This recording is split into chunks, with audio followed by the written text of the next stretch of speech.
নমস্কার বন্ধুরা, sister tasty কিচেনে আপনাদের সবাইকে স্বাগত জানাই। আর আজকে টেস্টি কিচেনের রেসিপি হচ্ছে মেথি সবজি। তো মেথি সবজি হচ্ছে গিয়ে এই যে মেথি, এই মেথি সবজি আমি বানাবো। অতিরিক্ত গরম পড়েছে বন্ধুরা, তো এই মেথি সবজি বানাতে প্রথম থেকে শেষ পর্যন্ত আপনারা ভিডিওটা দেখুন আমি কিভাবে বানাচ্ছি। আর এই মেথি সবজিটা বানানোর আগে বলে দিই বন্ধুরা যে এটা খুব গরম পড়েছে, তো সেই জন্য যাতে পেটের সব ভালো থাকে, ছোটরা আর বড়রা সবার সুস্থ থাকে, সেই জন্য আজকে আমি মেথি সবজিটা দেখাচ্ছি। আর মেথি সবজিটা বানানোর প্রথমে আমি মেথিটাকে ভিজিয়ে রেখেছি না হলেও 8 ঘন্টা।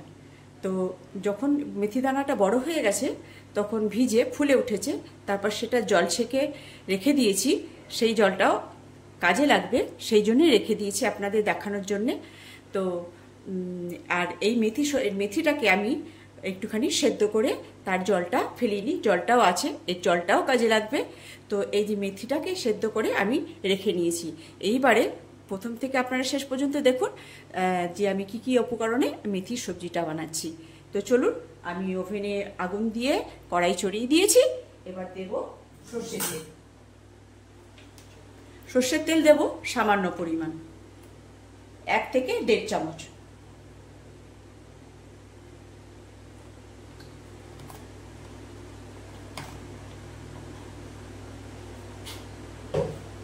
এই যে বন্ধুরা, আমি কড়াইতে তেল দিয়েছি, এবার গরম হচ্ছে। বন্ধুরা, তেল আমার কড়াইতে সমপরিমাণে গরম হয়ে গেছে। এইবারে ফোড়নে দেব সর্ষে, গোটা সর্ষে, গোটা ধনে আর গোটা জিরে ফোড়ন দেব। ফোড়ন দিলাম।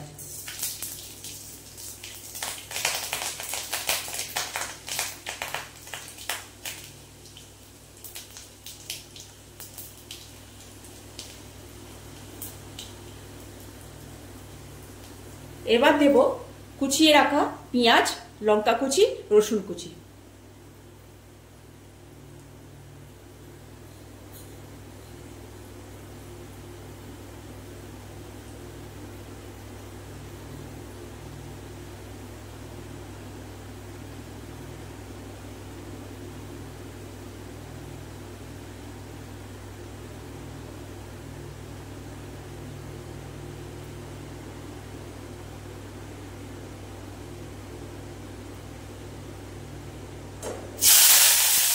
এই পেঁয়াজটা ভাজা হবে যতক্ষণ না পর্যন্ত পেঁয়াজটা পিঙ্ক পিঙ্ক ভাব আসে। বন্ধুরা, আমি এখানে পেঁয়াজটাকে একদম লালচে করে ভাজবো না, একটু পিঙ্ক পিঙ্ক ভাজবো। এই যে মানে লালচে হয়ে যাবে না, পিঙ্ক পিঙ্ক করে ভাজবো, তাতে স্বাদটা মানে কাঁচা ভাবটা যেটা পেঁয়াজের সেটা সরে যাবে আর সুন্দর একটা গন্ধ আসবে আর দেখতে ভালো লাগবে। তো সেই অনুযায়ী আমি এই পেঁয়াজটাকে পিঙ্ক পিঙ্ক ভাজবো। তার মধ্যে এই পেঁয়াজটা ভাজা হয়ে যাওয়ার পরে এর মধ্যে দিয়ে দেবো লঙ্কা গুঁড়ো, হলুদ গুঁড়ো, নুন আর ধনে গুঁড়ো। তো এবারে এটা ভাজা হয়ে গেলে এটা দিয়ে দেবো।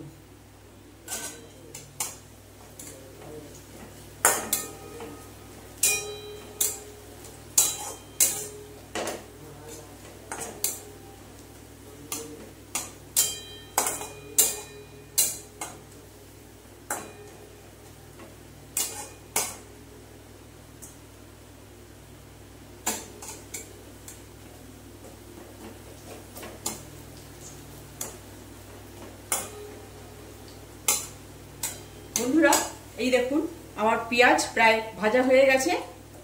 এবারে দিয়ে দেব আমি এই মশলাটা।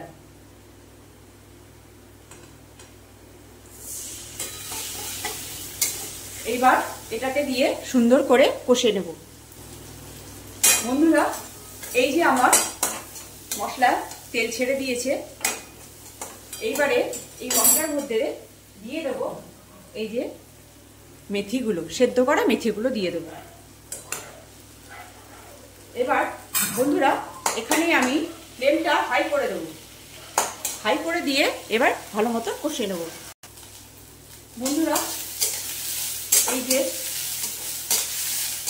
হাই ফ্লেমে দিয়ে এটাকে ভাজতে হবে, তা ভালো করে কষে নিয়ে এই যে এভাবে সুন্দর করে ভেজে নিতে হবে।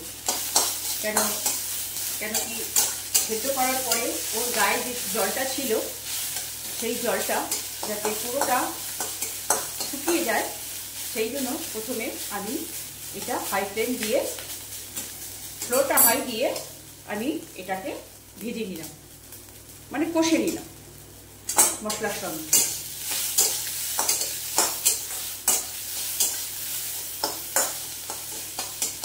এবার দিয়ে দেবো এতে জল।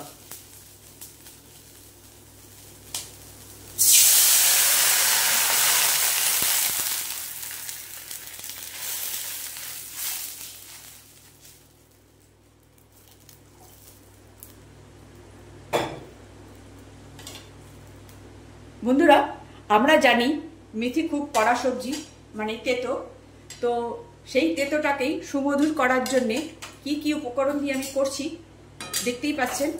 তো এই সবজিটা খেলে শরীরটা ভালো থাকবে, আর এই গরমে আর ভালোই লাগবে সবজিটা, আর বাড়ির ছোটরা বড়রা সবাই খেতে পারবে, কেউ ভাবতে পারবে না যে এটা মেথির সবজি। তো আমরা জানি যে মেথি খুব কড়া, আর এই যে জলটা বন্ধুরা আমি রেখে দিয়েছি আপনাদের সঙ্গে শেয়ার করব যে এর জলে কি কি কাজ হয়। আর এই যে জলটা আগে ফুটুক, তারপরে আমি আর কি উপকরণ দিচ্ছি তারপরে বলছি।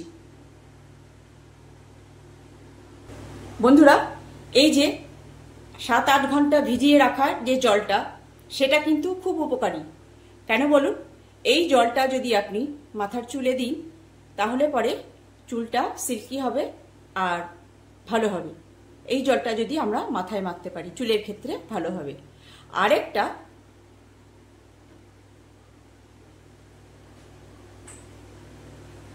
এই যে আমি মেথি যে সেদ্ধ করে জলটা ছেঁকে রেখেছি, এটাও ফেলার নয়, এটা আপনি মধু দিয়ে আর বিট লবণ দিয়ে মিলিয়ে আর একটু লেবু রস দিয়ে যদি আপনি সকালে যেরকমটা পারেন, এত বড় ড্রিঙ্ক করতে হবে না, মানে যাতে আপনি খেতে পারেন সেইটুকু খেয়ে যদি আপনি খালি পেটে খেতে পারেন তাহলে আপনার শরীরের খুব উপকার হবে। তো এই যে সেদ্ধ করা জলটা আমি এরকম করে ছেঁকে রেখেছি, এর মধ্যে দিয়ে রেখেছি লেবুর রস আর মধু আর বিট লবণ। তো আপনারা খেয়ে দেখতে পারবেন যে কেমন লাগছে। তো এতেও খানিকটা বাচ্চাদেরও উপকার হবে, বড়দেরও উপকার হবে। আর যারা বোনেরা তারা এই জলটা যদি চুলে মাখে তাহলে পরে চুল তাদের খুব সুন্দর সিল্কি হবে আর খুব ভালো হবে। তো এটাই হচ্ছে মেথির মেথির জলটা আমার এই মেথি সবজিতে আমি ফুটে গেছে।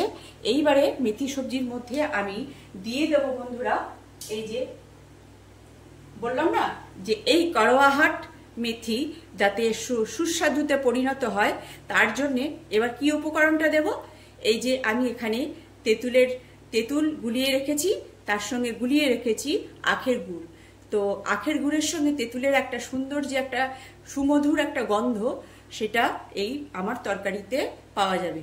তো একসঙ্গে আমি আখের গুড় আর তেঁতুল এভাবে গুলিয়ে রেখেছি। এইবার এইটা আমি ছেঁকে এই তরকারিতে দিয়ে দেবো।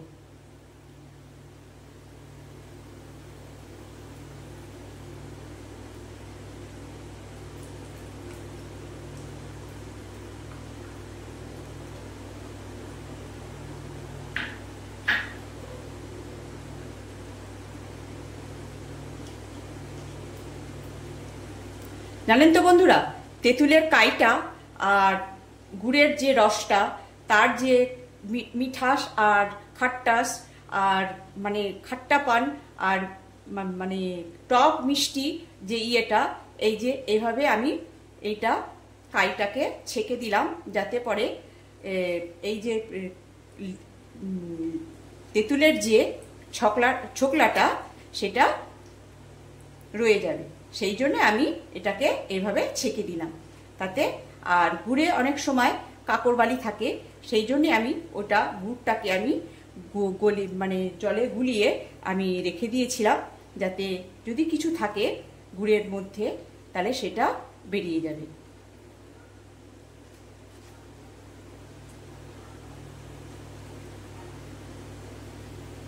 এই যে বন্ধুরা, এই যে ছোকলাটা আমি ফেলে দিচ্ছি।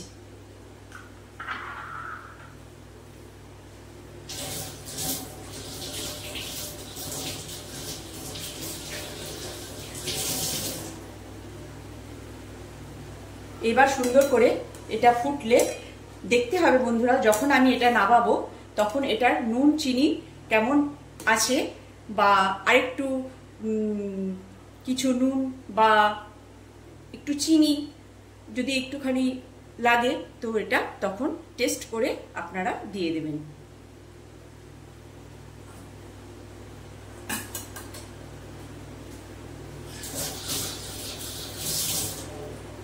জানেন তো বন্ধুরা, সব কিছুর সময় একটু টেস্ট করতে হয়, নইলে পরে বোঝা যায় না যে তরকারিটা কেমন হবে। তো নামানোর আগে নুন চিনির ব্যালেন্সটা একটু দেখে নিলে তরকারিটা সুস্বাদু হয়ে যাবে। আর এভাবেই আমি মেথি সবজি বানাচ্ছি। তো আপনাদের গরমে ভাবলাম যে সবারই গরম লাগছে, খুব প্রচণ্ড গরম লাগছে, তো এই মেথি সবজি আপনারা যদি বানিয়ে খান তাহলে শরীরের পক্ষেও ভালো থাকবে, বাচ্চাদেরও বড়দেরও। তো দেখুন বন্ধুরা কেমন লাগছে আমার রেসিপি। তো দেখতে থাকুন শেষ পর্যন্ত এই ভিডিওটা, আমি আর কি কি উপকরণ দিয়েছি।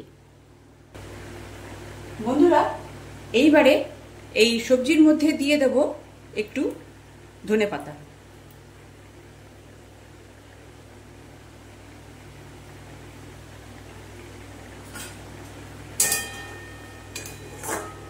বন্ধুরা এই সবজিটা যখন বানাবেন একটুখানি নুন চিনিটা একটু দেখে নেবেন, খেতে দুর্দান্ত লাগবে। একে তো আখের গুড়, তার উপরে তেঁতুলের রস, মানে সুন্দর একটা ফ্লেভার, আর সুন্দর একটা মেথিরই নিজস্ব ফ্লেভারই আছে একটা, তবুও তার মধ্যে যদি তাকে জব্দ করার জন্যে তেঁতুলের জুস আর মানে আখের গুড় যদি দেয়া হয় তাতে তার ফ্লেভারটা কত সুন্দর হতে পারে। তো মেথিটাকে এভাবেই জব্দ করে সবজিটাকে বানানো, যাতে এর যে কড়ওয়াহাট মানে তেতো ভাবটা সেটা যাতে চলে যায়, সেই জন্যেই এই তেঁতুলের মানে রস, তেঁতুলের জল আর আখের গুড়ের জল এই জন্য দেওয়া, যাতে এই মানে তেতো ভাবটাকে সুস্বাদু সুমধুর করে তোলে এই সবজিটাকে, যাতে সব আনন্দে খেতে পারে। বুঝতেই পারবে না বন্ধুরা যে তেঁতুলের ভাবটা বেশি পড়লে একটুখানি ভালো টক ভাবটা বেশি ভালো হয়, আর তার সঙ্গে আখের গুড়ের যে মিষ্টি ভাবটা, যে আখের গুড়ের যে ফ্লেভারটা সেটাও সুন্দর আসে, আর তার সঙ্গে মেথির যে ফ্লেভারটা সেটা তো থাকবেই।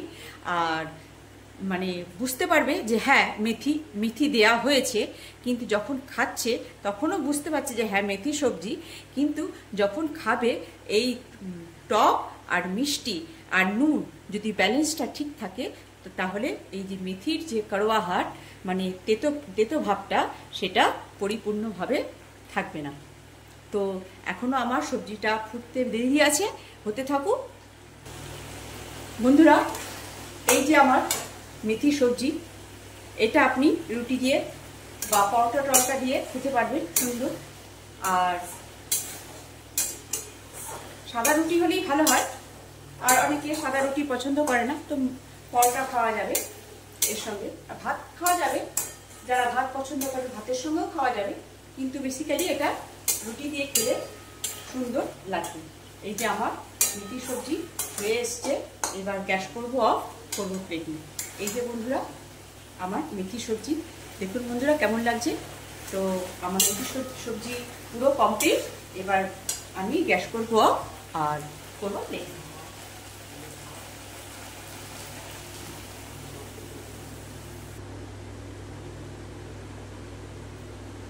বন্ধুরা এই যে আমার মেথির সবজি, বন্ধুরা মেথি সবজিটা কেমন হয়েছে আর কেমন লাগছে তো দেখে বলুন, কমেন্টসে জানিয়ে দেবেন যে মেথি সবজিটা আপনাদের বানিয়ে দেখিয়েছি কেমন লাগছে, আর খেতেও ভালো লাগবে।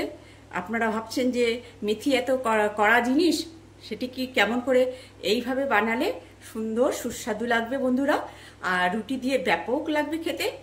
আর এটাই হচ্ছে আমার আজকের মেথি সবজি। ভালো লাগলে লাইক দেবেন, শেয়ার করবেন, কমেন্টস দেবেন। আর আপনারা আমার রেসিপি, নতুন রেসিপি আর গরমের মধ্যে আপনারা বানিয়ে খাবেন, আর তাতে শরীর সুস্থ থাকবে। আর আর আমার রেসিপি আপনারা বানিয়ে খেয়ে এনজয় করবেন। বাই।